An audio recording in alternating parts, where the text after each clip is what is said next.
Hey, welcome back to the Hub channel. My name is Brandon Burton, and we are doing new high probability short-term trading live now with Mike Wade, who's going to be in here in just a second.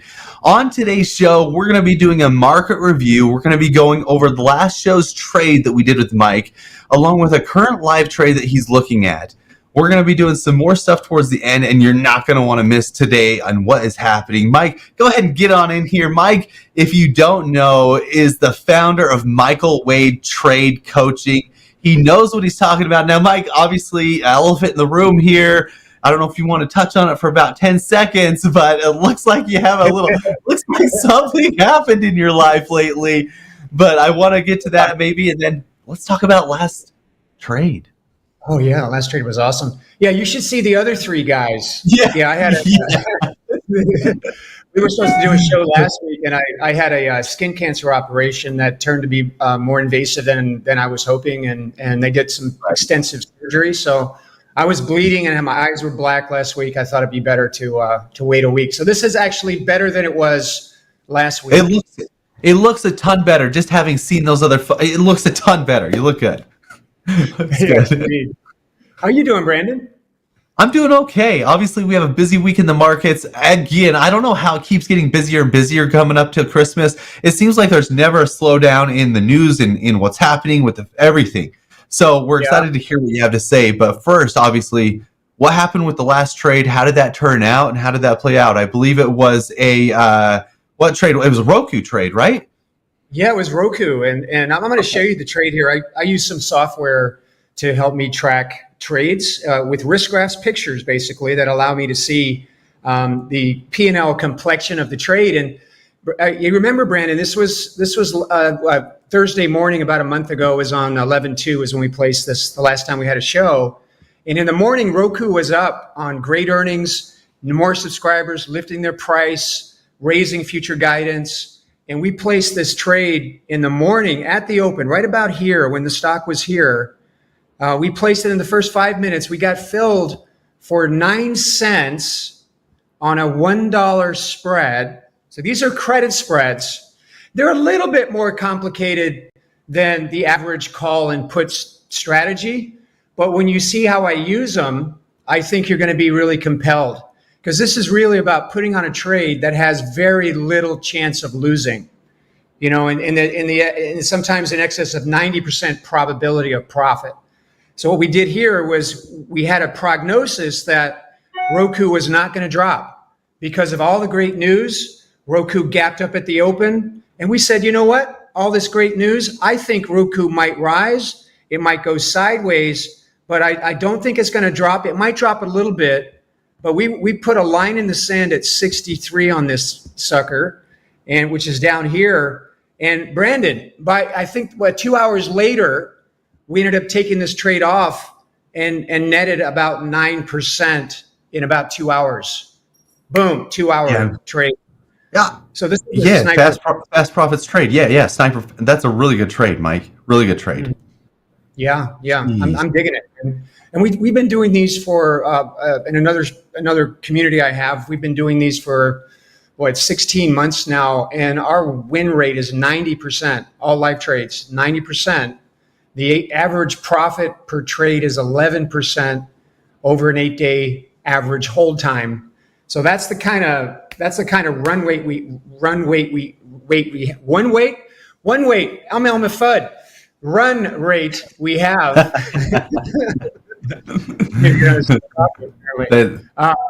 Well, if you're making on average, we're making 11% every 8 days. So if you do that 3 times a month in succession, you've got 30% return. Not promising that, but it's not a double or a triple. It's grabbing a smaller amount of profit with great probability and having those stack up over time. Yeah, and we talked about that last show a little bit about how you can narrow down and cast out anything that's low probability. You just increase your probability on the trade by following what's on the chart and other technical indicators that you can see that a lot of people can't see, and you basically just increase your probability of win like tenfold. And so a 90% win rate is absurd, Mike. So with that being said, what are you looking at this week? What trade are we trying to dive into? Well, I want to go after dog dog and cat food, Chewy's. Chewy's. Let me show you a chart of this stock here. Yeah. And one of the things I look at as well before I start is I look at the general complexion of the markets, and they're pretty flat. They're topping out. This is something I consider for these, but not super critical that we have a particular market direction in mind. But what I would say to everybody is that this is the chart of the SPY, the S&P 500 ETF. It tracks the S&P 500. It's a stock. You can buy options on it. You can buy and sell the stock short, and you can do all sorts of things with it. It's a stock. But what I'm seeing here is toppiness here. All right, so there's this top here, and we've hit it a few times, 460 right here on the SPYs. We're coming down a bit today on the open. Looks a bit toppy, this market. We may get a correction. The same thing is shown here on the Qs. This is the tech stocks, toppy right around 390. So I look at that because I see all the meteoric enthusiasm that drove the markets up, like a rocket over less than a month, and it's sort of stalling out. So I'm looking at perhaps a little bit of a correction into the next couple of weeks. The Fed meets next week as well, Brandon, on Tuesday and Wednesday. We set our clocks by the Fed announcements, as you know, and they meet Tuesday and Wednesday of next week. Interest rate hike Wednesday of next week. All of that's important when you're trading anything, and I don't ignore it, although it's not super duper important for this opportunistic style of trading. I call it snipers, Brandon, because it's very similar. You've seen war movies where snipers are behind the lines and shooting.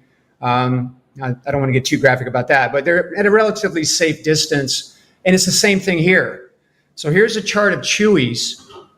I believe we have a graphic here. Let me talk about the news as well. So Chewy's came out and had mixed earnings announcement. It was actually more negative, and they lowered their future guidance. What does that mean? That means they're saying our earnings were not as good as expected this time, and they're not going to be as good as expected next time.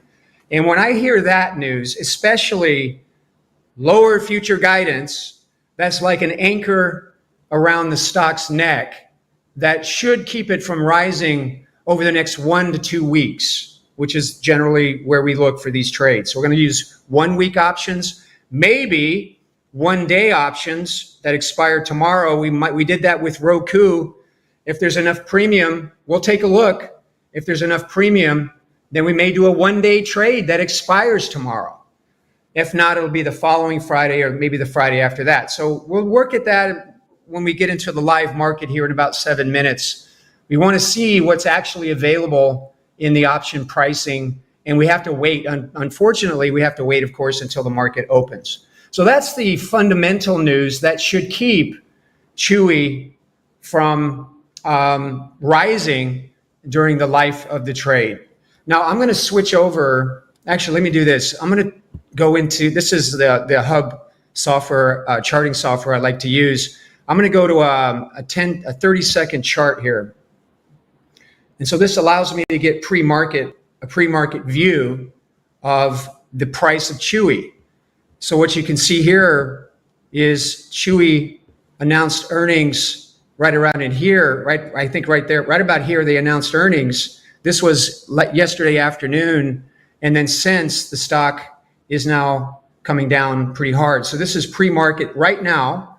As I speak, Chewy's is trading at about 17. All right, so that's important. Let me go back to the daily chart here.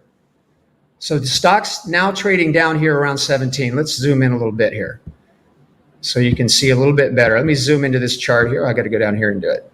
All right, let's zoom in a little bit.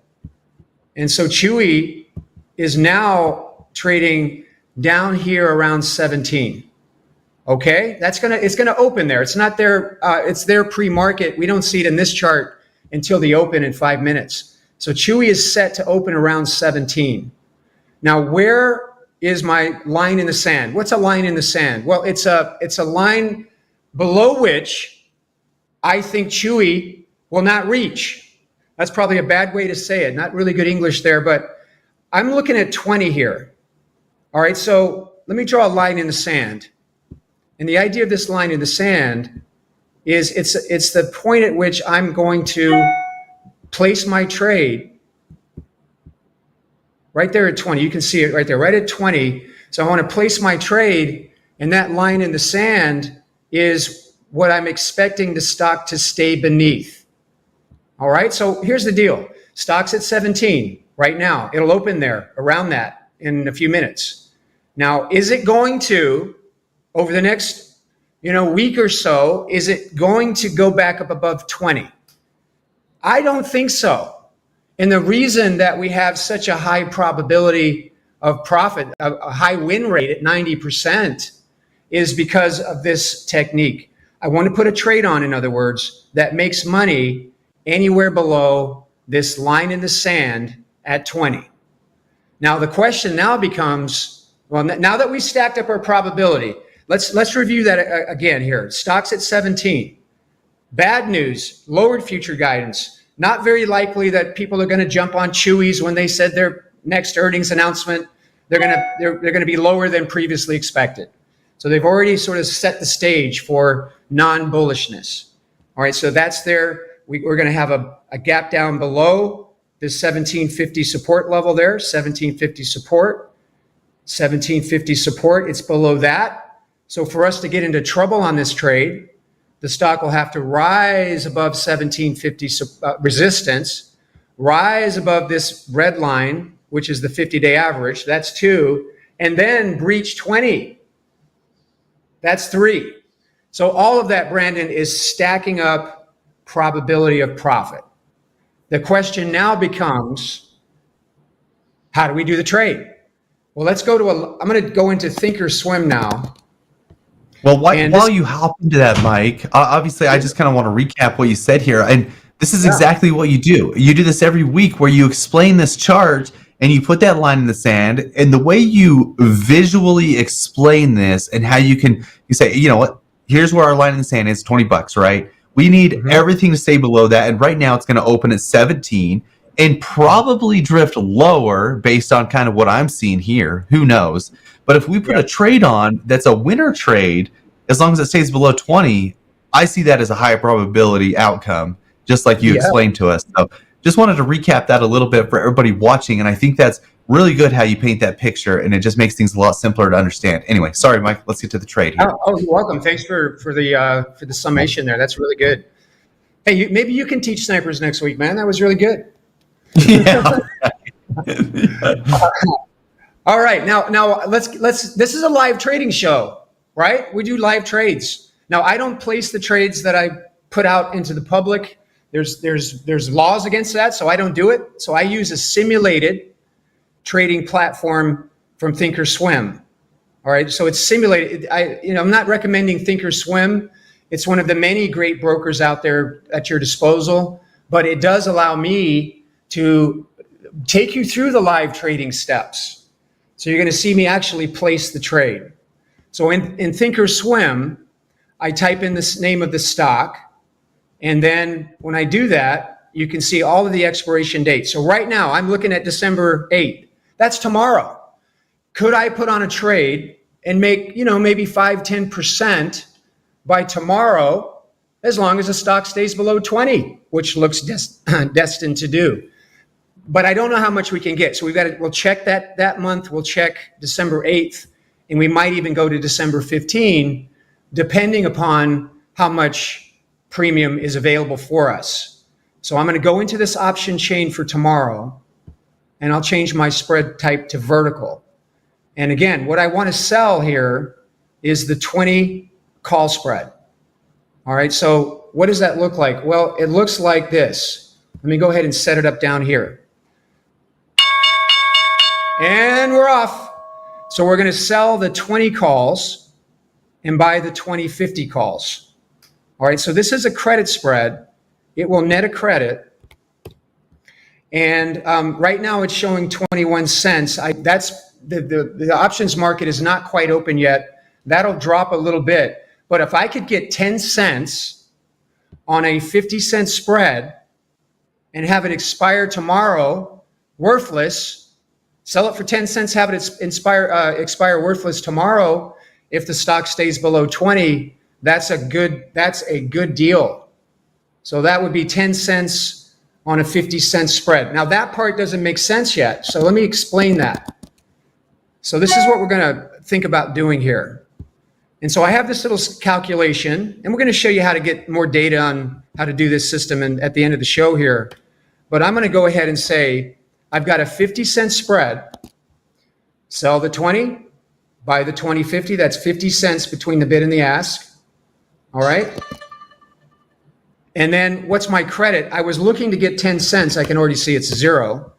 So if you get 10 cents credit on a 50-cent spread, your max risk in the spread is 40 cents. This is the complicated part. This is as complicated as it gets.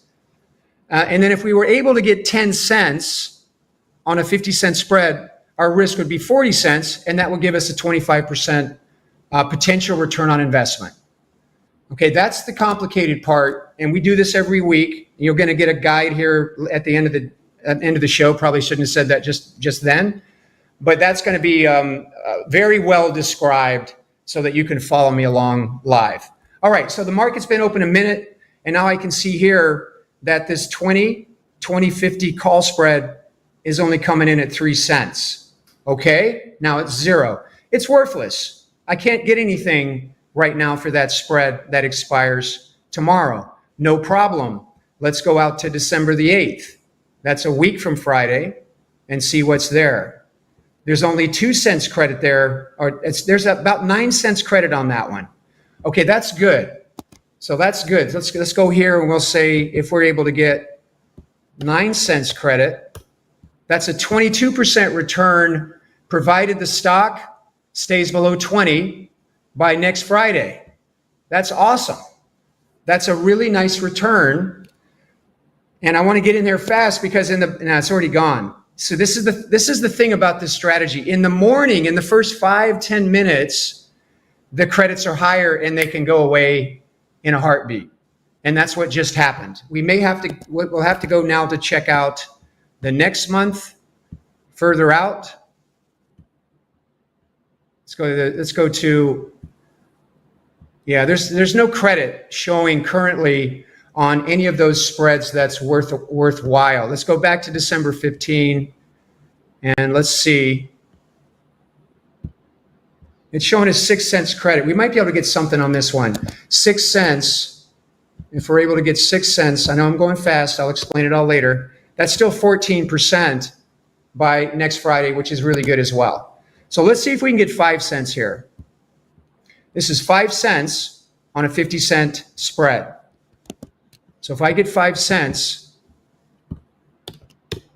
that would give me 11% max profit by a week from tomorrow. Now, the next phase, most critical phase, again, this is in the guide, where you want to make sure that you limit your portfolio, your position size to 2 to 3% of your overall portfolio. So I'm going to assume that we have a $25,000 portfolio. I want to risk 2%. So my max position size would be 500. And so that would have me do 11 contracts. And then my max risk would be $495. 11 times max risk times 100, $495. So I'm going to be very diligent about that. And the prices are all over the map. Let's do 12 contracts. And I'm going to go for 5 cents. And I'm going to go back to monitor and watch. It's currently at 4.5 cents mid price. I'm going to let that sit for a little bit, and we'll see if we get a bite. Bites happen more frequently in the first few minutes of the trading day, Brandon. Yeah, go ahead. Yeah, it looks like it might fill there. Obviously, it looks like it's 6 cents. Oh, there it goes. Yeah, right. So that filled for you, and yeah. I saw you look around different weeks, different expirations. The only question that I did have is how willing are you to kind of force one of these trades in where you've seen like this kind of setup? Are you going to be patient a little bit, wait 30 minutes into the market, an hour into the market? Because right now it looks like a good setup, you know? I mean, but you got it early. So there you go. Yeah, I would we got a 6 cents there. That's more than I was expecting. So what I normally do is I'll let them sit. You know, let's see what Chewy's is doing here. Zooming in a little bit. So Chewy's And this is really beautiful. This is shaping up very nicely. All right, so Chewy's has gapped down. Now I'll leave it on. Now maybe I don't get my 6 cents until an hour from now. It depends what Chewy does though. And what you can see here in the chart, if you look a little closer, and it's hard to see it because it's small, but the open was right at the top of that green box. I'm sorry, the bottom of the green box. And the stock has been as high as 1750, and then it's come down. So as the stock rises, we get more credit. So to answer the question, it's this way. If the stock starts making a bullish run and breaches this 1750 level, then I'll close the trade. So you want to make sure that the stock doesn't start recovering. You want it to stay flat, maybe drop a little bit, and I'll let this trade sit there for an hour or 2 hours and, have a chance of getting a fill. The hardest part of this strategy for me is patience. And I don't force them. The reason we have such a great win rate of 90% is because we're very disciplined about not forcing them.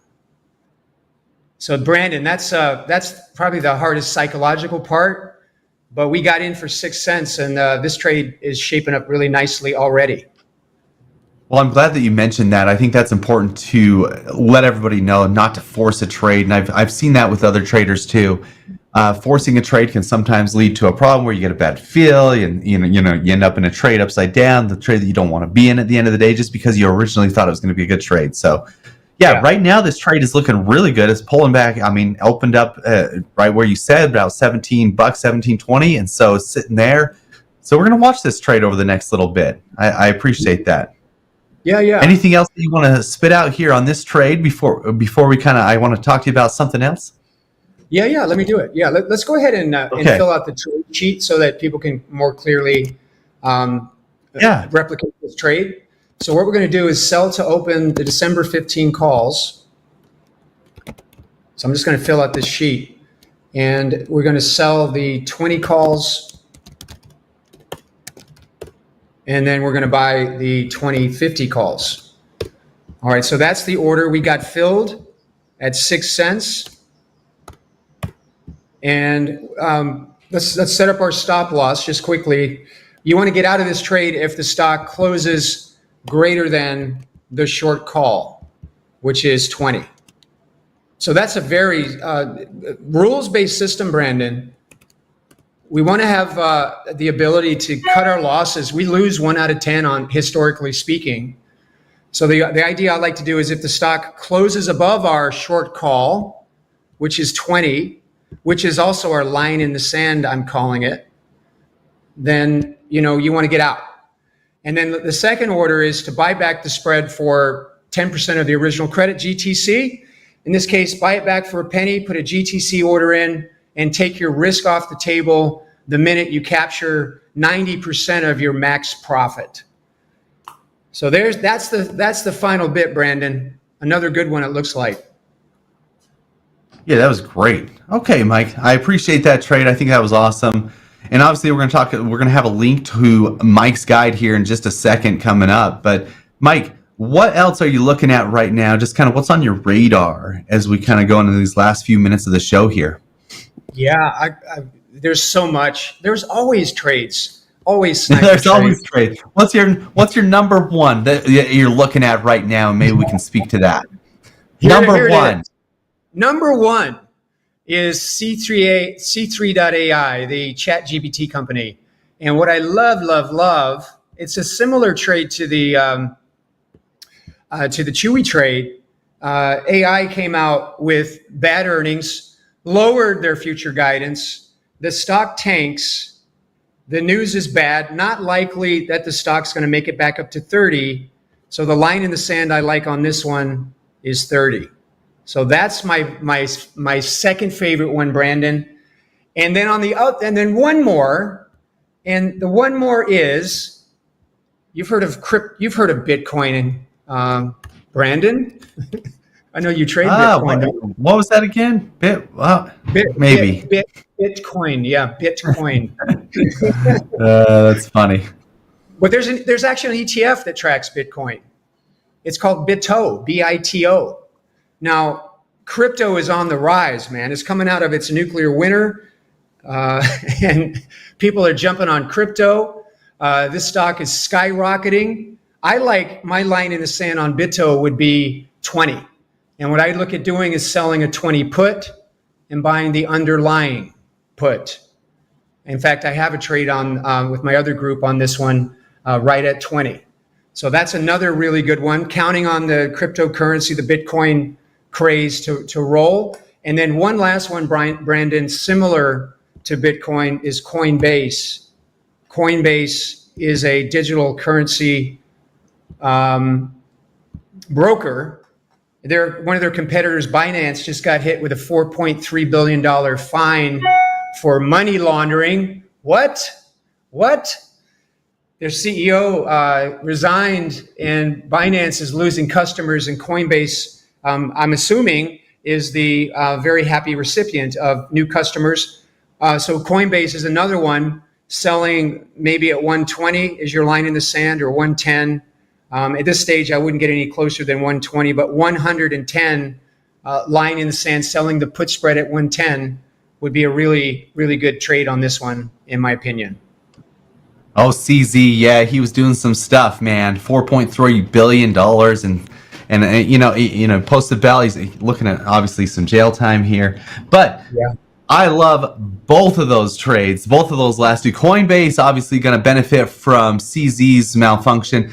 Coinbase has been one of those companies that's been about regulation. They've been trying to work with the United States government, with the SEC, and with all those guys to make sure that they were in compliance with all the rules going forward, and they've always been keen to that. But Bitcoin right now, with so many events coming up, you have the halving coming up this next year, early next year, quarter two, and then you also have new Bitcoin ETFs that are most likely going to get approved coming up here in January. And with both those events, obviously Bitcoin's going to be jumping up here, and it already has this last month, because people are starting to get an idea on how to play that rally. So we'll see that going up. So I like that line in the sand. I like those plays, both of those. Now, Mike, where can people get that guide that you alluded to a couple times during the show? Don't tease us and don't tease us, then don't tell us where not to get it or whatever. Let's see where it's at. Yeah, we have this free guide. It's a comprehensive guide that takes you through all of the steps that I just went through. The guide will also teach you about what a credit spread is, how to place them, how to manage them, how to understand them. It's really a very comprehensive checklist that will walk you through this process. So what I'd like you all to do is grab this guide so that when we get together on Thursdays, we can make it rain. We can go throw these credit spreads on, and you'll understand exactly what I'm doing. Again, my goal here is to share this system with as many people as possible, because history tells us, live history tells us 90% wins, average profit per trade of 11% over an 8-day average period. And this guide will walk you step by step to that dreamland, and it's real. It's not a dream, it's real stuff, Brandon. That's perfect. And that guide's absolutely free, obviously, right? You can just go over there and pick that guide up. Awesome. Okay, we'll go ahead and put a link. Yeah. Okay. Yeah, we'll go ahead and put a link in the chat, put a link on the video so you guys can get that guide. I think that's really important. It's like doing a little bit of homework before you get to the show, so you're actually ready for the show. And if you could go read through that stuff, Mike will make a lot more sense to you and to myself as well. So I'm going to go grab that guide, and I'm going to go through that as well. But Mike, thank you so much as always. These high probability short-term trades are just right up my alley, and I believe if they're up my alley, they're going to be really resonating with a lot of the audience here. So I appreciate you coming on the show again today and helping us through these trades, going over your last trade, and we look forward to seeing how these next ones play out. So join us next week if you're here to see how these trades play out and get Mike's next stocks that he's looking forward to in the upcoming months. Mike, we'll see you later, and thank you all for coming to the show today. Thanks, everybody. Thanks, Brandon. See you next week.